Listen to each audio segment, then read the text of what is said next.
Hello, Assalamu alaikum. Today's lecture is about windowing techniques used to design an FIR filter. हमने FIR filter start कर लिए थे. Previous lecture जो हमने किया था FIR filter कि किस तरीके से हम जो अपना डिजिटल फ़िल्टर है उसका रिस्पॉन्स जो है वो हम फाइनाइट सैम्पल्स में कन्वर्ट करें या जो हमारे पास आउटपुट आए वो इन फाइनाइट सीक्वेंस में आए. तो उसका जो फर्स्ट हमने मेथड किया था bye frequency sampling method. I hope कि आप लोगों को समझ आ गया होगा. अब हम FIR फ़िल्टर में जो मेन टॉपिक है वो हम आज स्टार्ट करेंगे. Windowing techniques use to design an FIR filter. अब विंडो उसी तरीके से जैसे आपका एक घर है या एक रूम है. ऑब्वियसली आप पूरे एक कमरे में तो आप बड़ी सी खिड़की तो नहीं लगाते, लेकिन आप एक साइड पे छोटी सी आप एक विंडो लगाते हो अपने हिसाब से, जहाँ से आपको लगे कि हवा का जो दबाव है वो ज़्यादा हो, गर्मी में ज़्यादा हो, सर्दियों में कम हो, जिसको हम कहते हैं वेस्ट ओपन.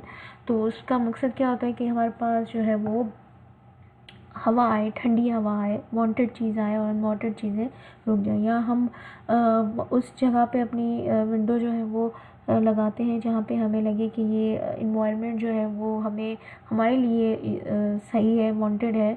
और जो हमारे पास जो जैसे कोई अनवांटेड इन्वायरमेंट है तो हम उसको किस तरीके से हम उसको दीवार के थ्रू जो है वो उसको बंद कर देते हैं. तो विंडो का मतलब वही है कि जहाँ पे हमने एक फाइनाइट सैम्पल्स हमने ले लिए, बाकी जहाँ पे दीवार होगी वो सारी चीज़ें हमारे लिए क्या होगी, हिडन होगी.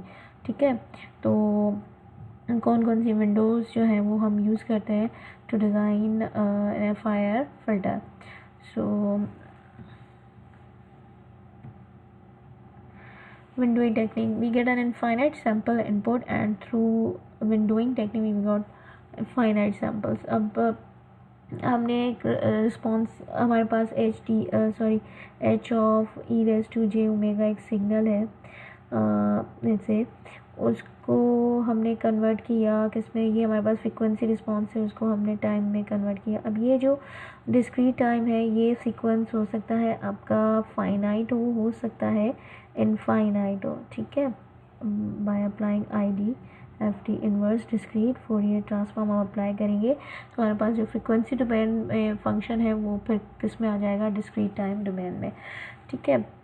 सो टाइम डोमेन हो सकता है आपका जो आउटपुट है वो इनफाइनाइट रिस्पॉन्स हो. तो हम उसको किस तरीके से फाइनाइट बनाते हैं. एक तो मेथड हमने किया था फ्रीक्वेंसी सैम्पलिंग मेथड जो कि हम प्रीवियस लेक्चर में कर आए हैं, और दूसरी होती है आपकी विंडोइंग टेक्निक्स. ठीक है. दैट मीन्स कि हमारे पास एक इनफाइनाइट नंबर ऑफ सैम्पल्स हमारे पास एक आउटपुट है, उसमें हमने विंडो फंक्शन यूज़ किया और इसके थ्रू जो है वो हमारे पास जो सैम्पल आएंगे वो किस में आएंगे, in a finite sequence. Window allows the required number of samples and block rest of the samples. हमें जो चाहिए वो हमें जो वांटेड है वो हमारे पास सैम्पल जो है वो हमारे पास आ जाएंगे. बाकी जो भी उसके अलावा जो सैम्पल्स होंगे इनफाइनाइट सैम्पल वो क्या हो जाएंगे, वो जो है वो ब्लॉक हो जाएंगे. ठीक है. What are the different types of window available to design an FIR. Total जो है वो और भी हैं विंडोज़, लेकिन हम जो सिलेबस में या जो हम प्रैक्टिकल ही यूज़ करते हैं वो होती हैं 5 window. There are basically many functions of window but will be majorly looking towards 5 basic functions which are favorably used in many problem of FIR filters.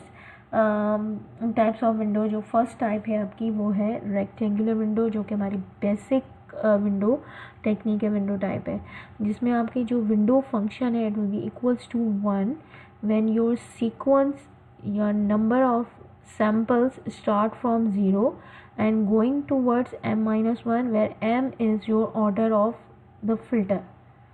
ठीक है. जिस तरीके से हमने प्रीवियस एग्जांपल की फ़िल्टर में, जिसमें हम m-1 की जगह यहाँ पे n-1 और n-1 क्या है आपका ऑर्डर ऑफ फिल्टर है, जिसमें हमने ऑड नंबर ऑफ फिल्टर किया सैम्पल्स या even number of samples.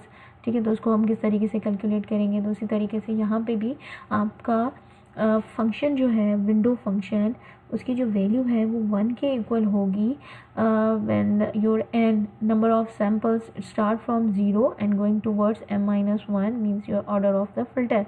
If your order of filter is 9 then the sequence of small n going start from 0 and going towards 8. ठीक है, 0 to 8. तो आपका क्या होगा, आपके जो नंबर ऑफ सैम्पल्स होंगे वो क्या होंगे, फ्रॉम 0 to 8. ठीक है. सो जो आपका फ़िल्टर की जो वैल्यू होगी वो क्या होगी, फंक्शन की 1 होगी फ्रॉम 0 टू द सीक्वेंस जो कि आपके पास क्या है m-1. उसके अलावा बाकी सारी वैल्यूज़ किसके इक्वल होंगी, इक्वल टू 0. फिर वो नेगेटिव वैल्यूज़ हो या पॉजिटिव वैल्यू हो, -∞ टू पॉजिटिव इन्फिनिटी हो. ठीक है. तो 1 वैल्यू कहाँ से होगी, when your samples start from 0 and going towards m-1, where capital M is your order of filter. Otherwise it will the window function have the value 0 if your samples are greater than m-1 or less than this 0 value. ठीक है. This is the first basic window function जिसको हम क्या कहते हैं, rectangular window function. सबसे simplest होता है ये और सबसे इजीएस्ट होता है. देन सेकंड जो है वो है आपका हैमिंग विंडो. ठीक है. हैमिंग विंडो जिसको हम डोनेट करते हैं WHM से. ठीक है. तो वहाँ पे हमारी रेक्टेंगुलर विंडो जो आउटपुट था वो 1 था फ्रॉम 0 टू m-1. यहाँ पे जो आउटपुट होगा वो इसकी वैल्यू होगी 0.54 + 0.46 cos of 2 pi and 2m divided by m-1 and otherwise it will be equals to 0. तो जो हमारे पास जो 0 से m-1, m is the order of your filter, जैसे 9 है तो 0 से 8 तक सीक्वेंस जो भी होंगे वो आपके उसकी वैल्यू कितनी होगी, 0.54 + 0.46 cos of 2 pi n divided by m-1. और इसके अलावा जो वैल्यूज़ होंगी जिसमें हमें लेस देन 0 हो या फिर ग्रेटर देन m-1, तो जो फंक्शन की वैल्यू होगी हैमिंग विंडो की वो क्या होगी, इक्वल्स टू 0.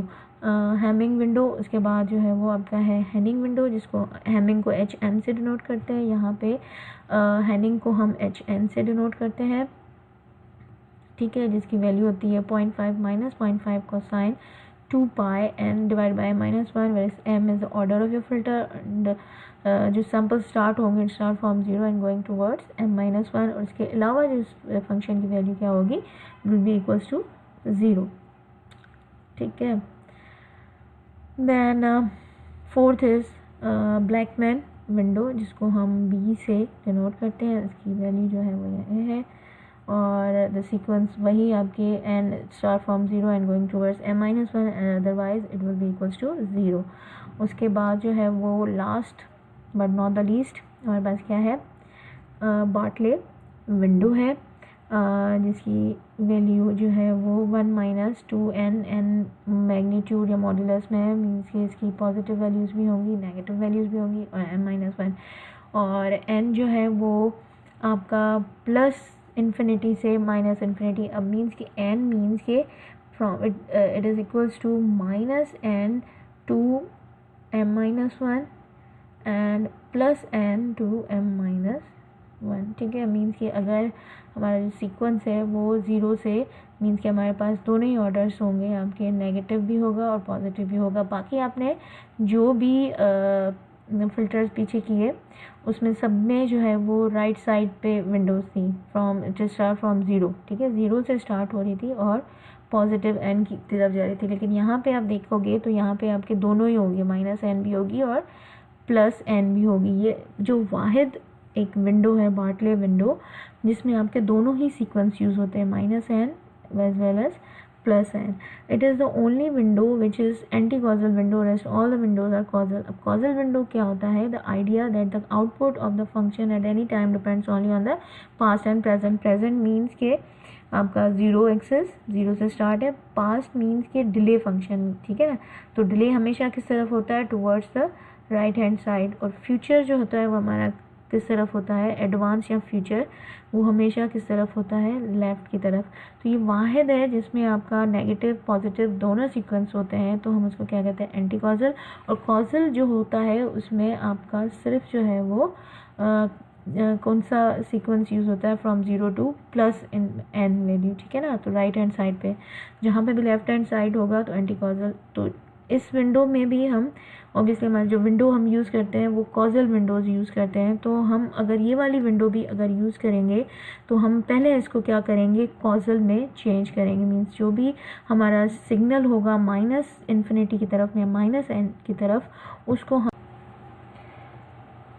पॉजिटिव की तरफ जो है वो हम क्या कर देंगे, उसको शिफ्ट कर देंगे, ठीक है।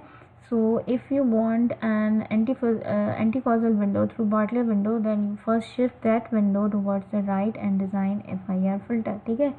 तो अगर हम दूसरी विंडोज़ यूज़ नहीं कर रहे, बार्टले विंडो यूज़ कर रहे हैं, तो जो हमारे पास सीक्वेंस होगा नेगेटिव, उसको हम राइट की तरफ शिफ्ट कर देंगे और स्टार्ट होगा फ्रॉम 0 टू प्लस एन की तरफ, इन्फिनिटी की तरफ। तो हम एंटी कॉजल को कॉजल विंडो बनाएंगे, उसके बाद फिर जो है वो हम अपना FIR फिल्टर जो है उसको क्या करेंगे, डिज़ाइन करेंगे, ठीक है।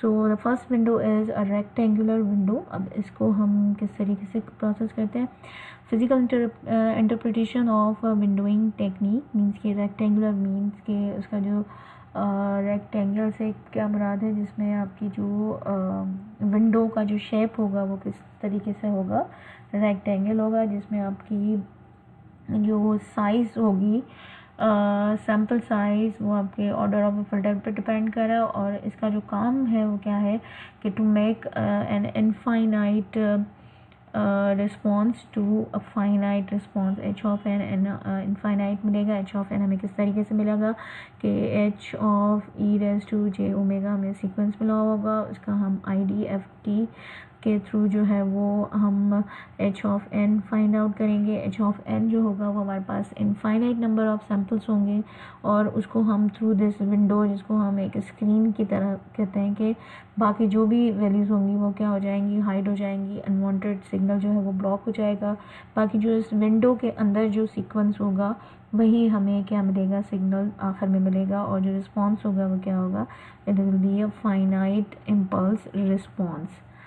ओके, सो मैथमेटिकल, ओके, जो हमारे पास फंक्शन आएगा, जो भी H ऑफ n, जिसे हमने कहा ना कि H of E raise to J omega का जब IDFT फाइंड आउट करेंगे तो हमारे पास क्या आएगा, H ऑफ n आएगा, जो कि क्या होगा, इनफाइनाइट सीक्वेंस में होगा।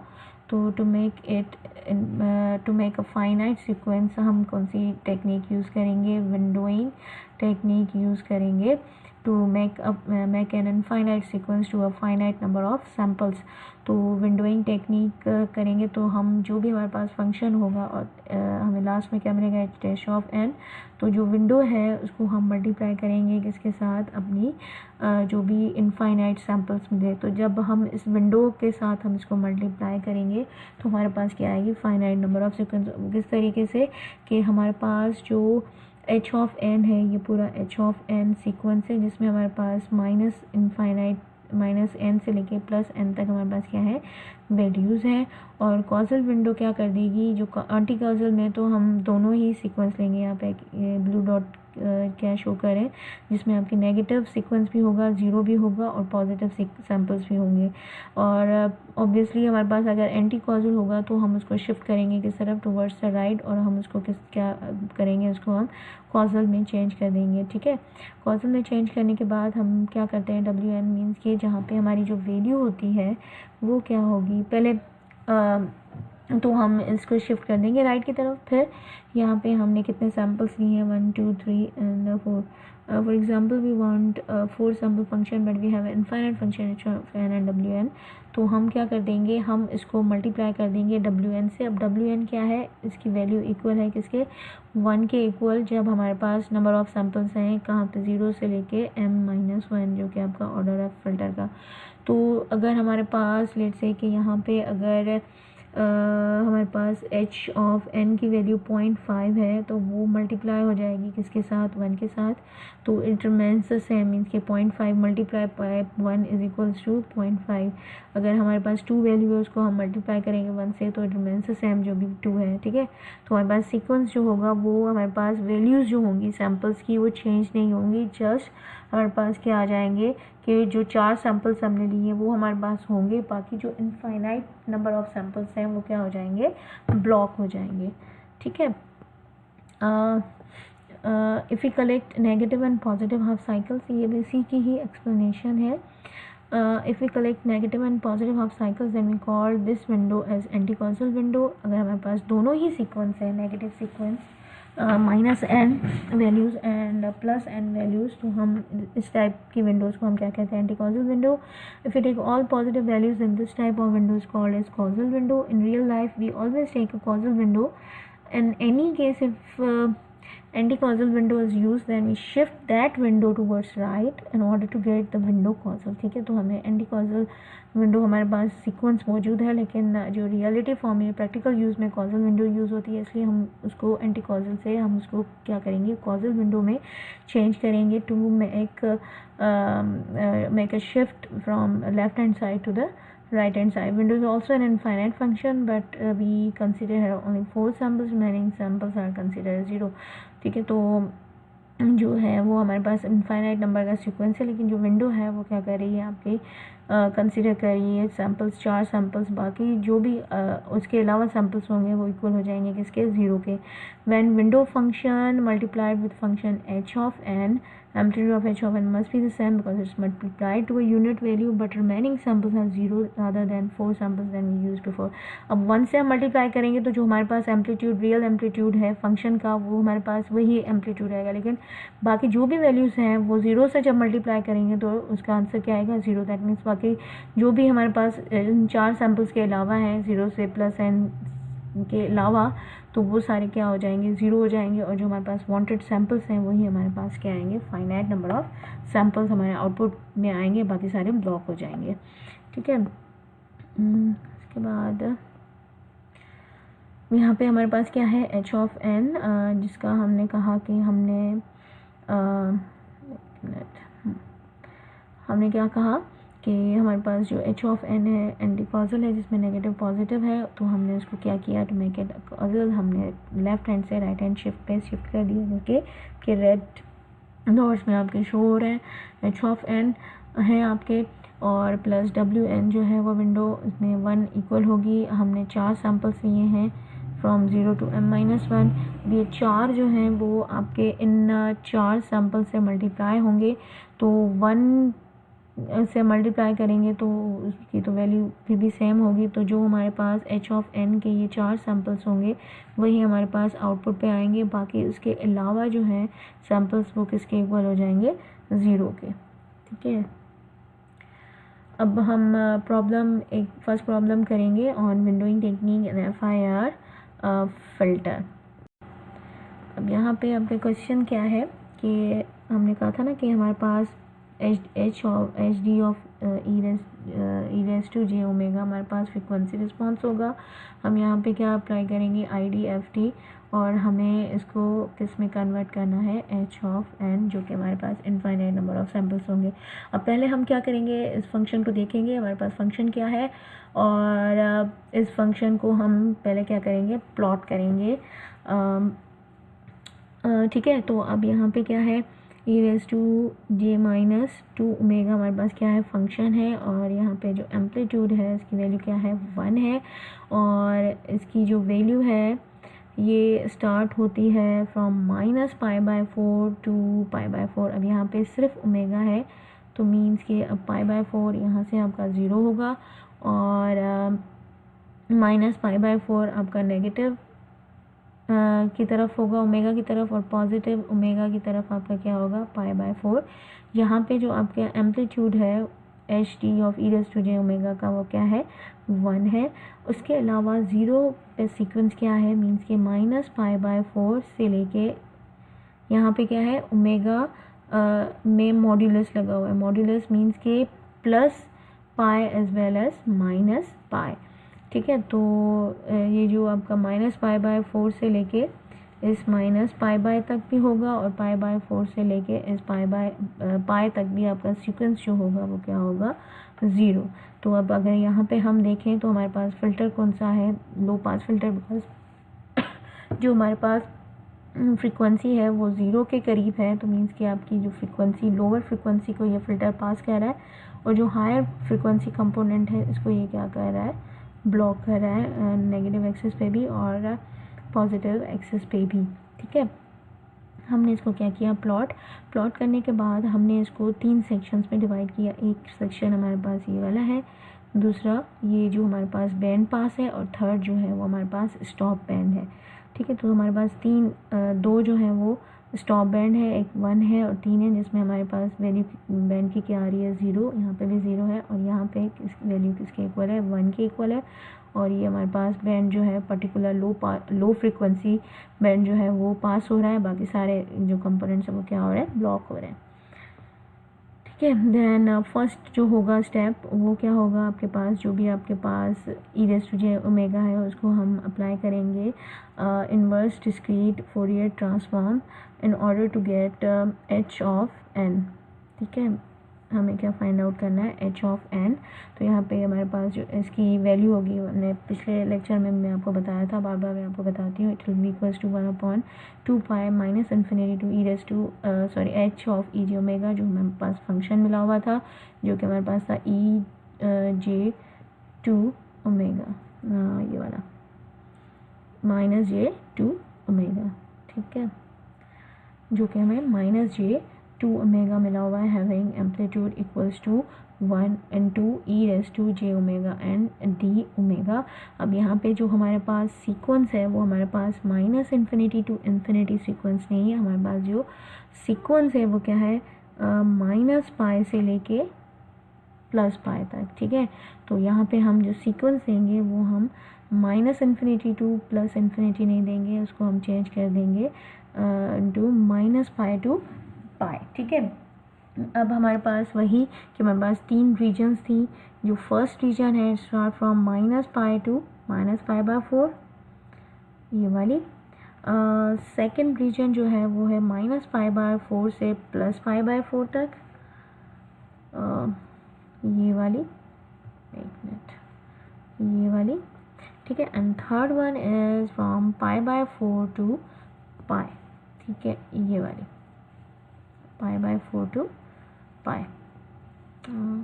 ये वाली। ठीक है, तो हमने इसको क्या किया, 3 रीजन्स में हमने इसको डिवाइड कर दिया। अब हमारे पास क्या था, -π से, ये रहा -π से लेके हमारे पास +π तक हमारे पास सीक्वेंस था। फिर उसको हमने फर्दर ब्रेक डाउन किया 3 रीजन्स में। फर्स्ट इज -π to -π/4, ये वाली रीजन, उसके बाद -π/4 to +π/4 and third one is +π/4 to plus. अब यहाँ पे जो -π से -π/4 पे जो h ऑफ e⁻j ओमेगा है किसके इक्वल है, 0 के। अब अगर हम इसको यहाँ पे देखें तो जो फर्स्ट रीजन है ये वाली, ये सारी किसके इक्वल है, 0 के, और थर्ड रीजन भी जो है वो 0 के है। सिर्फ -π/4 से π/4 जो है वो इक्वल है इसके e⁻j2 ओमेगा। ठीक है, तो यहाँ पे अगर हम देखें यहाँ पे ये सारी वैल्यूज़ क्या हो जाएंगी, ये वाली भी 0 हो जाएगी, ये भी 0 होगी, और यहाँ पे हमारे पास जो भी फंक्शन है उसको हम यहाँ पे नोट डाउन करेंगे। तो हमारे पास सारी कैंसिल आउट हो गई, हमारे पास सिर्फ वैल्यू क्या बची, ये वाली वैल्यू। ठीक है, अब हमारे पास बेसिस जो है वो सेम है, तो ऑब्वियसली पावर्स आपस में क्या हो जाएंगे, ऐड हो जाएंगे। ठीक है, तो जब हमने पावर्स को ऐड किया और कॉमन लिया, यहाँ से हमारे पास क्या थी वैल्यू, J2 ओमेगा, और यहाँ पे J ओमेगा n, मीन्स के यहाँ पे हमारे पास क्या चीज़ कॉमन लिखी, J कॉमन निकला और J ओमेगा, सॉरी। ठीक है, तो यहाँ पे हमारे पास क्या बचा, n-2, एक ये वाला n, दूसरा इसका -2, सो यहाँ पे क्या बचेगा, Jn-2 ओमेगा, ये वाला। ठीक है, आगे समझ, यहाँ पे हमारे पास ये वाला सीक्वेंस बचा। फिर ऑब्वियसली हम इसका क्या निकालेंगे, इसका हम इंटीग्रल निकालेंगे। तो एक्सपोनेंशियल फंक्शन किस तरीके से होता है, अगर ई रेस टू ए एक्स है तो इसका इंटीग्रल क्या होगा, आपका ए इंटू सॉरी एक्स, तो ये हमारे पास ओमेगा है ई ए एक्स इंटू ए, और यहाँ पे हम फर्दर एक्स को क्या कर देंगे, लिमिट कर देंगे, जो कि हमारे पास ये वाले लिमिट्स हैं, ये वाले दोनों लिमिट्स, ठीक है। तो ये ए कहाँ पे आ जाएगा, डिवीजन में।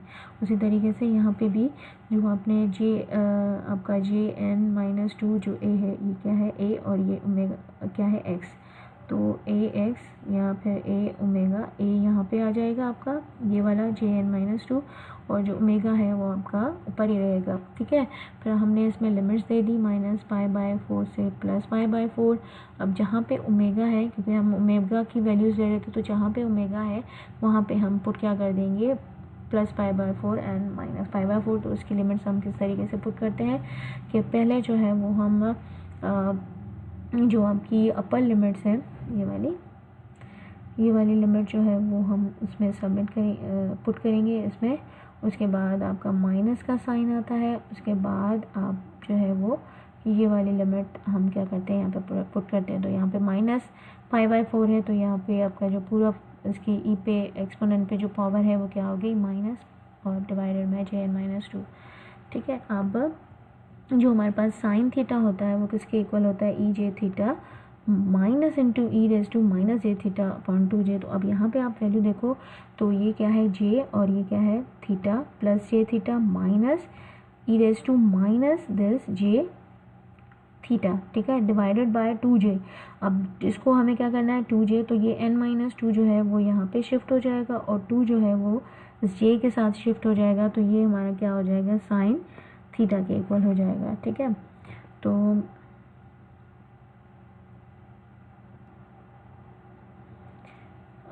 एक मिनट, ठीक है, हाँ जी। तो अब ये क्या हो गया, थीटा के इक्वल हो गया ये। तो हमने जो भी वैल्यूज़ थी, अब ये 2j यहाँ आ गया और ये इस तरफ चला गया, तो ये क्या हो गया हमारा E raise to J N minus two minus E to. तो ये हम इसकी जगह हम पूरी की पूरी वैल्यू क्या लिख लेंगे, साइन थीटा। तो अब यहाँ पे जे तो हमारा ख़त्म हो गया, और थीटा हमारे पास क्या है, n-2 इंटू π/4। ये हमें क्या मिल गया, इनफाइनाइट सीक्वेंस, क्योंकि हमारे पास जो n है वो क्या है, इन्फिनिटी में है। तो obviously h of infinity will give the infinite sequence, ठीक है। तो अब इसको हमें इनफाइनाइट से फाइनाइट सीक्वेंस में कन्वर्ट करना है, तो हम कौन सी विंडो यूज़ करेंगे, आपकी जो विंडो है वो है कौन सी हमने की थी, सॉरी रेक्टेंगुलर विंडो, ठीक है ना, जिसको हम HN-WN। अब HN हमें सीक्वेंस मिल गया जो कि हमारे पास ये वाला था, ये वाला H ऑफ N सीक्वेंस है। इसको हम मल्टीप्लाई कर देंगे किसके साथ, विंडो के साथ, जो कि WN है, और ये वाली, ठीक है। तो WN, और यहाँ पे लेट्स सपोज कि हम जो नंबर ऑफ सैम्पल्स ले रहे हैं वो कितने ले रहे हैं, वो ले रहे हैं 0 to 4, ठीक है। तो जो 1 है वो 0 से 4 तक तो 1 होगा, बाकी में सारी वैल्यूज़ क्या होंगी, 0 से लेकर 4 तक आपकी 1 होगा ये फंक्शन, बाकी सब में ये वैल्यूज़ क्या होंगी, 0 के इक्वल होगी। तो हम क्या कर देंगे, जो भी हमारे पास h ऑफ n है ये वाला, इसको हम मल्टीप्लाई कर देंगे किसके साथ, 1, when your sequence is start from 0 to 4 तक, ठीक है। तो हमारे पास h' ऑफ n आ जाएगा, जो कि आपके पास फाइनाइट सीक्वेंस होगा। अब आप लोगों को क्या करना है, जो कि आपके पास h ऑफ n है, यहाँ पे फर्स्ट पुट करनी है वैल्यू 0, उसके बाद आपको वैल्यूज़ फाइंड आउट करनी है। तो आपका ये क्या हो जाएगा, 0 - 2 मीन्स के -1 अपॉन क्या होगा आपका 2π, ठीक है। और साइन ऑफ 0 - 2, इसकी वैल्यू क्या निकलती है, आपको एक सीक्वेंस फाइंड आउट करना है, और आपकी वैल्यूज़ जो होंगी वो होंगी फ्रॉम 0 to 4 मीन्स के टोटल जो है वो आपकी 5 जो है वो वैल्यूज़ निकलेंगी, जो कि आपको h' ऑफ n की आपको वैल्यूज़ जो क्वांटिटीज़ हैं या आपकी जो स्केलर वैल्यूज़ हैं वो आपको इन दी एंड इसका आंसर आपको देना है। और ये जो है वो आपकी नेक्स्ट वीक की असाइनमेंट है, जिसमें आप जो है वो इसका आंसर जो है वो आप मेंशन करेंगे। भले आप भले ये ही इसको ही आप कॉपी पेस्ट करना और लास्ट में जो भी आंसर है वो आप आंसर कैलकुलेट करके फिर वो आपका कोई भी हैंड रिटन में पेज हो तो वो भी आप जो है वो सबमिट करवा सकते हैं। ज़रूरी नहीं है कि जो भी हम कैलकुलेशन करके आएँ तो वो आप कैलकुलेशन सारी की सारी फिर से करो। सारी कैलकुलेशन की हुई है, जस्ट आपको जो फार्मूला लास्ट वाला मिला हुआ है ये वाला, इसमें आपको वैल्यूज़ पुट करनी है n की फ्रॉम 0 to 4 और आपको फिर देखना है कि आपको फाइनाइट वैल्यूज़ जो सैम्पल्स हैं वो आपकी कितनी वैल्यूज़ आ रही हैं, पॉइंट्स में है, डेसिमल में है या वैसे ही है। तो वो वैल्यूज़ जो है वो आपकी कौन कौन सी वैल्यूज़ जो है वो फाइनल आंसर आ रहा है और वो आप फिर हैंड रिटन में भी मुझे दे सकते हो। लेकिन आपको प्रोसेस सारा उसमें शो करना पड़ेगा कि when you put n equals to 0 what will be the answer, when you put 1 and when you put 2 3 up to 4 तो आपका आंसर उसमें क्या आ रहा है और फिर एक पूरा आंसर आप दोगे h dash of n is equals to मेरे पास ब्रैकेट्स में होंगे और ब्रैकेट्स में आप सारी के सारे कोफिशिएंट्स जो होंगे वो आप उसमें रखोगे। ठीक है, तो हम विंडो टेक्निक करते हैं इसको, फिर हम नेक्स्ट लेक्चर में इंशाल्लाह बाकी जो भी एग्जांपल्स हैं हैमिंग विंडो हो गई हैं जो भी वो भी आपकी इसी ही विंडो से जो है वो बेस्ड रखती हैं, इसी पे ही जस्ट वहाँ यहाँ पे आपका 1 से मल्टीप्लाई हो रहा है तो वहाँ पे आपको जो मैंने आपको वैल्यूज़ दी थी हैमिंग विंडो या हैनिंग विंडो या बार्टले विंडो ब्लैक में सारी विंडोज़ जो हैं उसकी वैल्यूज़ होंगी। अब फाइनल एग्ज़ाम होगा, आप कुछ नहीं पता कि आपका फ़िज़िकल है या फिर ऑनलाइन है। ऑब्वियसली आपकी ऑनलाइन क्लासेस हुई हैं तो एग्ज़ाम्स भी ऑनलाइन ही होने चाहिए।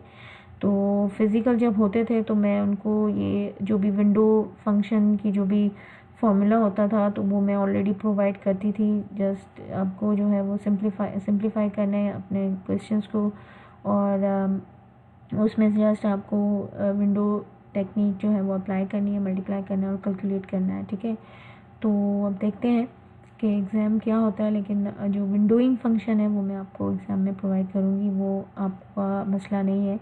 लेकिन जो आप सिंप्लीफिकेशन या कैलकुलेशन करोगे तो वो आपको आनी चाहिए। और डिस्क्रीट फोरियर ट्रांसफॉर्म किस तरीके से निकलता है, फिर उसका इन्वर्स डिस्क्रीट फोरियर ट्रांसफॉर्म जो है वो किस तरीके से निकलता है, ये सारी चीज़ें आपको पहले से ही आनी चाहिए। ठीक है, तो यहाँ पे थोड़ी मैं आपको बाकी भी विंडो दिखा देती हूँ कि किस तरीके से होता है। फिर उसके बाद हैमिंग विंडो है।